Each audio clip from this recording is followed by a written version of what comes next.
Good morning. Today's topic is my teen ready to drive? I have 21 years of experience and I've seen a lot of situations where some teens aren't mentally ready to drive, they're not emotionally ready to drive, they're not ready to take on that personal responsibility. Plus, I have a young driver also in the household, so I'm living this every day. I'm a parent also too. So those things are always on the back of your mind. You always want to care about your son or daughter or children and make sure they're safe. So let's go ahead and get it right into it. It's about emotional responsibility. During the first day of class, I see teens come in, I see parents come in, and it's kind of like a rite of passage because the teens are kind of emotional. Mom and dad have tears in their eyes, they're taking pictures, but it's a special time, and I'm blessed to be there to see some of those things happen. So let's get right into it. Is my teen old enough to learn how to drive? It varies from state to state, province to province, country to country. Where I'm from is 14.8, 14.9. You're going to have to take a certified class with a certified instructor like myself. You're going to have to go through the required number of classes by the state. Some behind the wheel hours are 6, some are 10, some are 12. 24 hours of class. And then in the segment 2, you have 3 days of class and you have the test on the last day. So it varies from state to state, province to province. But there is a certain emotional responsibility. Is my team mature enough to drive? Meaning, are you going to take the time to put gas in the car? Are you going to check the maintenance of the vehicle? Are you going to be responsible and come home at a time that is required for you to come home? Because we as parents, we like to get into the car, make sure there's gas in, and drive to work. Many times I've waken up and getting ready to go to work, get somewhere, and the car's on E. And I'm saying to myself, my son or daughter did not put gas in the car. Now I got to go to the gas station, wait in line, put gas in, and it's a little frustrating. So, is your son or daughter going to do that? Are they at home being responsible? Are they taking care of their work? Are they cleaning up after themselves? Are they taking care of the academic piece? And me being a teacher in the educational field, I talk to parents about that. Is your son or daughter mature enough? Are they doing the chores at home? Are they taking, oh yes, they're 3.5, they're taking care of stuff, they have 2 jobs. That's great. So that's important. Is my teen willing to take advice to learn how to drive? That's really hard. We all remember when we were young, no one can tell us anything. Your parents are talking to you, okay, yeah, mom and dad, I got it. And then as soon as they go, you're going to go back to doing the same thing you want to do. Okay, I'm going through that right now. But it's really important that you as a parent, and me as a parent also, and after every single drive, I give parents feedback. Whether it's good. If your son or daughter went over a curb, I'm going to tell your parents. If your son or daughter parallel parked, made a nice merge, good hand over hand turns, I'm going to share that with them to give them feedback. And this way, mom and dad can make the transition from a certified instructor like myself to drilling them, taking them through a neighborhood, which I have content on. So if you haven't done so, you need to subscribe. I have some content on that first drive through a neighborhood. How do you steer? What do you do? How do you avoid hazards? Downtown driving. What about pedestrians coming up? Your son or daughter needs to be consistent in their driving. They can't be safe one time and dangerous and hazardous the other. It's got to be a consistent learning process from the parking lot, from backing out of your driveway, driving through the neighborhood, waving at the neighbors, making that right turn, making that left turn, pulling in the driveway, reversing out, going the other way. Are they looking out of their back window? Are they trusting a backup camera? You see a kid coming by and you tell your son or daughter, be careful. I got it, Dad. And that's one of the worst things because you as a parent, your heart is sinking. And at that moment, you've got to correct that behavior. Will your son and daughter take advice? Hopefully the answer is yes. But a lot of times we know it's no. So those things are important. And if you look through the content that I put together, it's a progression from the parking lot to residential, to downtown, to main roads, to merging on the expressway. And those unusual things always pop up all the time, such as a semi-truck tire in the middle of the road or a deer comes across. Those things happen more frequently than we know. So advice is really important. And I talk to my students in class, you need to be humble. You need to listen to your mom and dad. They're willing to, get a car for you, but wait till they're 17, wait till they're 18, let them earn it, tie some things to it, keep your grades up. Respect mom, respect dad, respect your siblings, clean up, help mom and dad. If they do those things and they're working, now you have something to negotiate with. You have a platform to step on. And then if you are a teenager, hey, I'm doing everything I can. I'm working hard. I got a job. I'm buying my own clothes. You feel good about yourself. And fortunately, that was the same thing for me. I worked at the YMCA. I was lifting weights. I was going to school, right? Got a scholarship. So that time between ninth grade and 12th grade goes fast. So you have to instill good habits, listening to your mom and dad, taking care of the grades, respecting the home, respecting the community, and good things will happen. Is my teen ready to concentrate? I did a series on AD, ADHD is very popular. You need to take the time. If your son or daughter's on medication, talk to your doctor.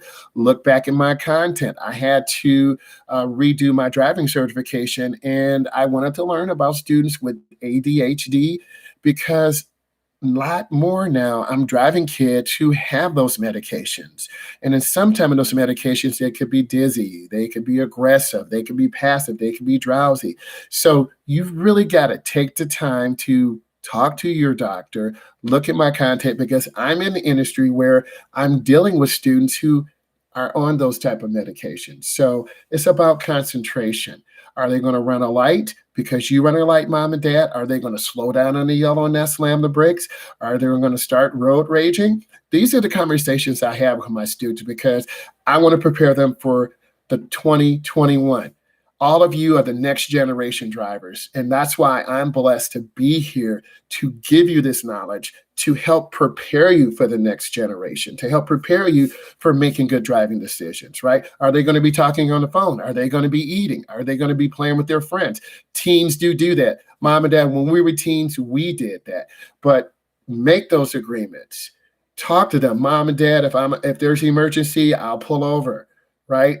Have those agreements. Is my teen able to remain alert when driving? If we have a distracted teen and they can't focus in their room, they can't focus downstairs, they can't focus in school, and it happens more often than you know because I'm a teacher and I see it, then that's a conversation you need to have with your son and daughter. Hey, honey, hey, son, we want you to take driver's ed. Grandma's got a car. Your uncle down in Texas has got a car. When he comes to this summer, he'll bring it on a trailer, but you got to mature. You got to get your license. We want you to have your license before December. So set some goals. If your son or daughter really wants to drive, they will. Also, I did another tutorial. A lot of teens in the last 15, 20 years are waiting until they're 17, 18, and 19 to drive. And mom and dad, we remember as soon as you're 14 or 15, I'm driving, baby. So it's changed. A lot of kids have different priorities. They want to work. Maybe they want to stay home the first year of college. Maybe mom and dad, you drive them around all the time, and there's there's no motivation to get them to drive. So my daughter's in that situation. She drives, but a lot of her female friends, they don't want to drive. They're uncomfortable making left-hand turns. They're uncomfortable merging on the expressway. The first thing I taught my son and daughter, you need to learn a second way home.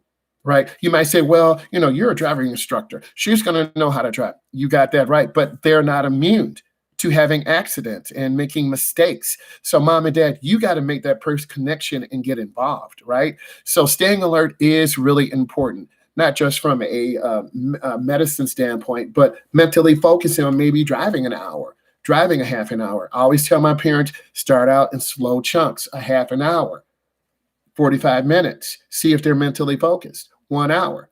They can't drive from here to Texas or here to Alaska, or from here to the UK, right? It takes time, right? Does my teen have the time to learn how to drive? That's the biggest thing today. The biggest thing I see when I'm setting up schedules, oh, honey, you have soccer, you got a football camp, you have this, you have that. You have to make a commitment to time. You can't just sign up for the class, get your drives, get your permit. It's a process. And I take a lot of pride in teaching that process, going through day 1 all the way to day 12, going through all my checklists, covering all my state standards.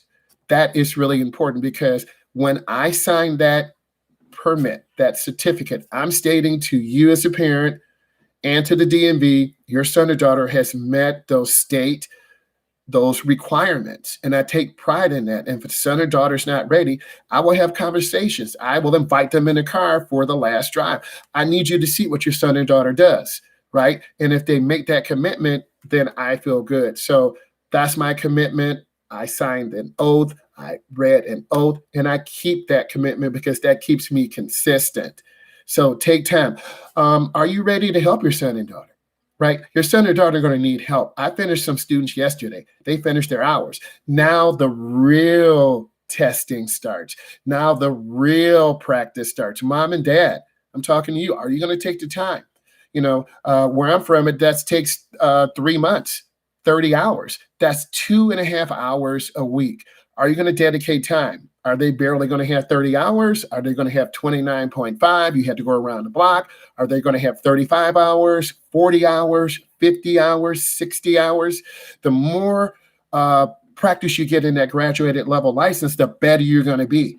Practice makes perfect. If you want them to back in the driveway, mom and dad, you show them how to back in the driveway.